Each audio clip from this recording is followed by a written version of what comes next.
ఆడించి అష్టాచమ్మా ఆడించావమ్మా నీ పంట పండిందే ప్రేమ నిజంగా నెగ్గడం అంటే ఇష్టంగా ఓడడం అంతే ఆ మాటే అంటే ఈ చిన్నారి నమ్మదేంటమ్మా నిజంగా నెగ్గడం అంటే ఇష్టంగా ఓడడం అంతే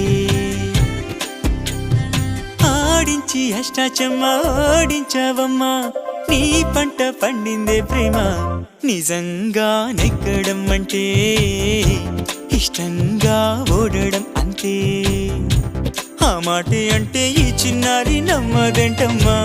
నిజంగా నెగ్గడం అంటే ఇష్టంగా ఓడడం అంతే